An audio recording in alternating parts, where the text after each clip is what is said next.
Hello, everybody. How are you all doing today? Welcome to PW OnlyIAS YouTube channel. We are here with the next chapter, the chapter on fundamental duties of Indian polity. Without any further delay, taking you right into it. And this is my official Telegram channel, people. Any queries that you have, you may reach out over here. Even if you want the PDF of this lecture, it will be available over here. You can send in the answers of PABAD, all the 4 GS and essay also into this channel. From 2013 onwards, all the PYQs of these subjects, you may send it. Please send the answers only in the PDF format. All right, people. So, taking the discussion, the introduction part. Rights and duties of citizens are correlative and inseparable. It is true. You cannot simply enjoy the rights without having duties associated with it. As much as we have fundamental rights, we also have certain duties towards our nation as well as our brothers and sisters. Original constitution, however, did not have fundamental duties. We all know this.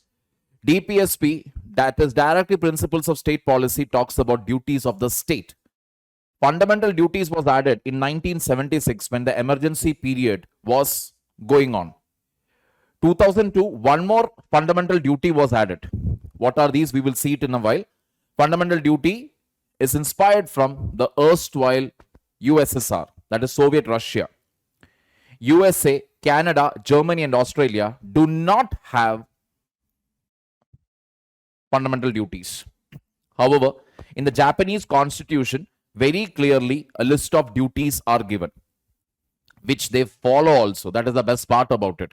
So in Japanese, for example, the culture is such that in the initial years of schooling, when we are busy learning A for apple, B for ball, C for cat, etc., they are basically taught how to behave with another human being, how to maintain the place around you clean, how to cross the road, how to talk to your elders, how to treat another human being. These things are taught from a very young age. That is the reason why once you go to Japan also, you will find the people to be extremely polite and well behaved, and yes, very clean. You will find it over there. Socialist countries gave equal importance to rights and duties. That is an interesting scenario here. You won't find generally fundamental duties associated with capitalist countries. Generally, when you see where fundamental duties have been imposed or implemented, they are largely in those countries where socialism was prevailing. Clear. Now, Japanese, was it a socialist country? No, not exactly. But then it is part of their culture. What duty you have to do towards your society. That is also the reason why in Japan, even if a train is late by a few seconds, they will apologize for it.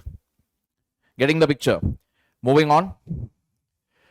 Swaran Singh Committee recommendations. In 1976, Swaran Singh Committee was set up during the operation of internal emergency. Now we know emergency is generally declared on war, external aggression, and armed rebellion. But back then, the emergency declared was internal. There was no war, there was no external aggression, there was only what? Unrest in the country. In the name of unrest in the country, emergency was declared. And at that point of time, the Swaran Singh Committee was set up to basically recommend the fundamental duties of every citizen. Committee recommended a separate chapter, and this came into effect through the 42nd Constitutional Amendment Act in 1976.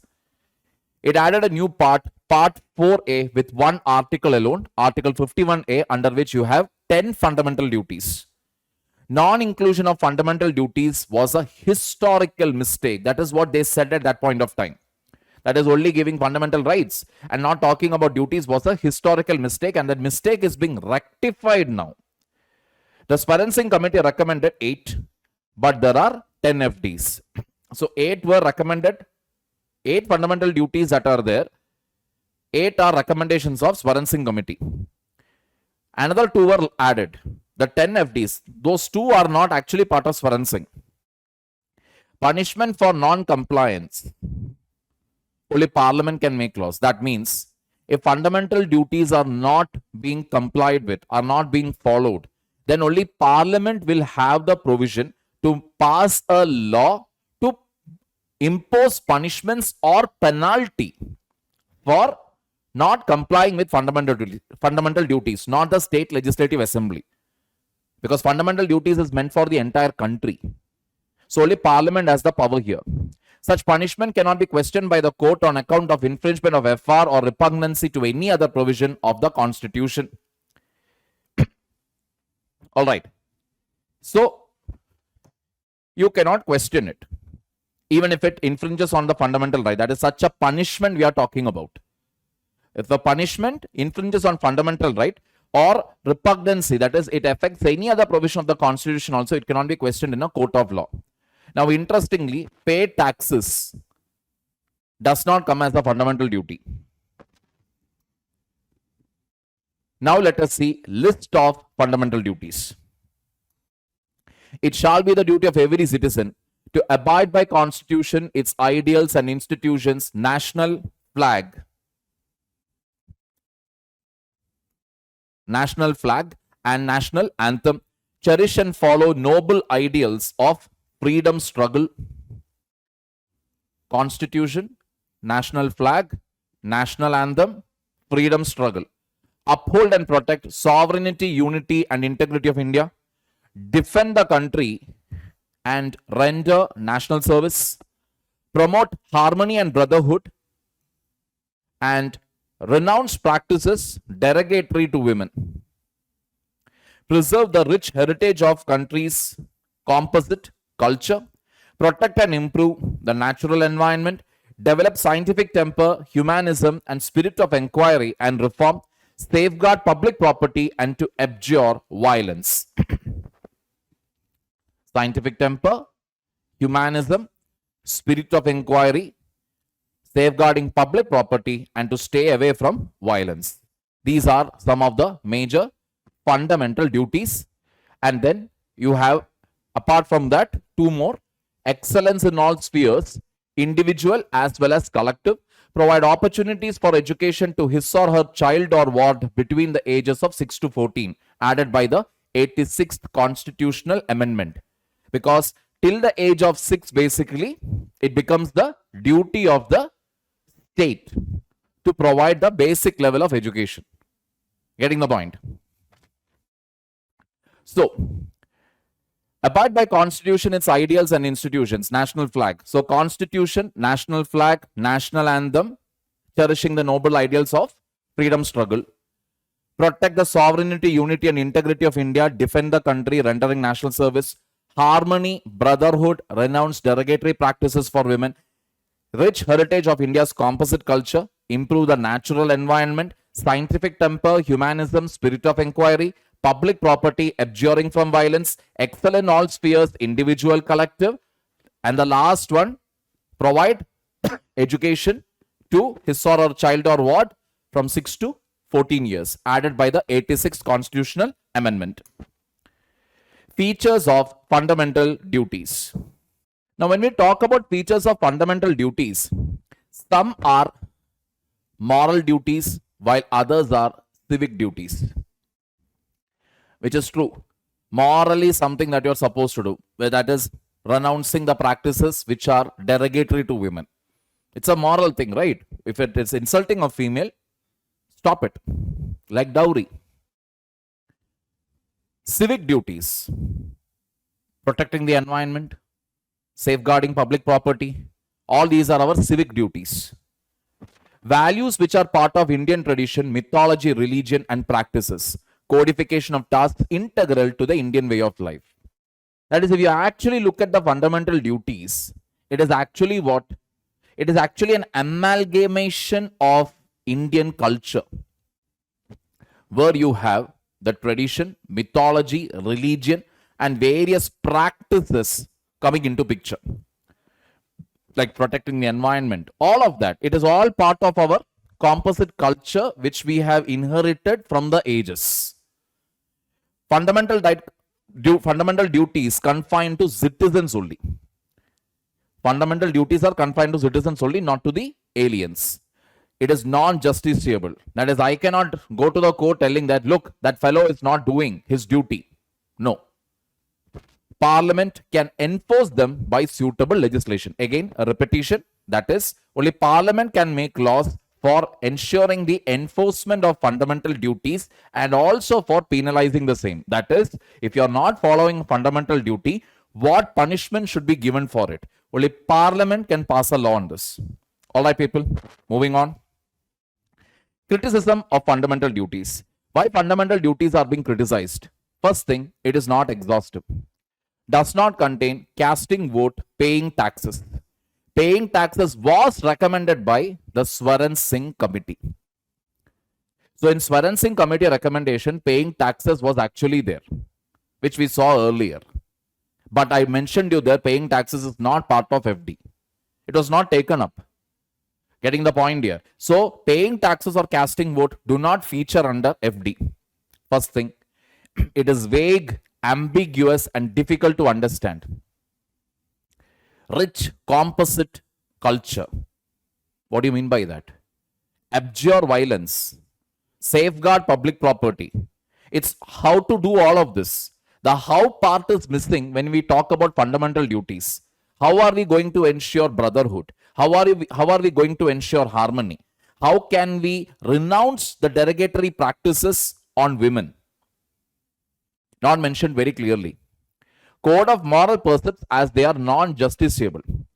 These are almost like ethical guidelines, moral principles, which almost everybody knows, okay, we should do this. Almost everybody knows you're not supposed to destroy a public property. We also know that we should respect the national flag, the national anthem, as well as the freedom struggle. We need to respect their ideals. We need to respect the people who are part of the freedom struggle, who sacrifice their personal life for our today. It's very superfluous. That's very surface level. Like I told you, it just goes on to touch every topic, but nothing is defined clearly. Should have been added after part 3. So ideally, part 3 is what? Fundamental rights. So immediately after part 3, it should have come. But instead, after part 3, fundamental rights, you have part 4, DPSP, then comes part 4A. Associated with DPSP, why have we put fundamental duties? That is the criticism. Taking it further forward, significance of fundamental duties. It reminds citizens of the duties that they owe to their country, society, and fellow citizens. Basically tells us what we are ideally supposed to be doing. Mind you, ideally. Warning against anti-national and anti-social activities. It is a source of inspiration and promotes a sense of discipline and commitment. Citizens are active participants in the realization of national goals. That is the whole idea here. That is, everybody should contribute towards nation building. Examine and determine the constitutional validity of laws. That is the most important point, I would say. That is basically to find out whether a law passed by the legislature, that is, be it parliament or the legislative assembly, is it valid or not? How can the courts decide on this? By examining, obviously, DPSP as well as the fundamental rights and the fundamental duties also. In Mohan Kumar Singhania case, the Supreme Court held that Article 51A can be used to interpret ambiguous laws in order to determine their constitutionality. In Ramlila Maidan incident case, the court observed that a common thread runs through parts 3, 4 and 4A. They are enforceable by law. That is, law can be passed to enforce it. Taking it further forward, Verma Committee of 1999 identified the existence of legal provisions for implementation of some of the FDs. Case in point being, see, with regard to national flag especially, we have specific laws as to what time you're supposed to hoist the flag. At sunset, you're supposed to bring it down. And what are the do's and don'ts when it comes to the national flag? You cannot have a flag flying higher than the national flag. Getting the point here. If Indian flag is there, other flags, let it be there. You can have your club's flag, state's flag, that flag, this flag, all you can have. But none of it will fly higher than the national flag. Getting the picture here. how to hoist it, all that is clearly given, the do's and don'ts, and there is specific punishment for insulting the national flag. Getting the picture here? So laws are there. Some laws have already been implemented in this regard. Similarly, if you destroy public property, specific provision is there on punishing it. Public property, if it is destroyed, based on that, you have either a financial penalty, that is, you have to pay a fine for it, or there is simple imprisonment for 6 months to 12 months, depending upon the, the magnitude of the violence. Clear? Taking it further forward. And that is the end of the chapter. Small chapter, that is why we have wound it up in no time. All right. So now we will move on to our next chapter, which will be coming up in a short while. So tell me, how did you find the lecture? Hope you all had a great time listening to it. Any further suggestions or comments, please put it up in the comment section. And God bless you all. Take care.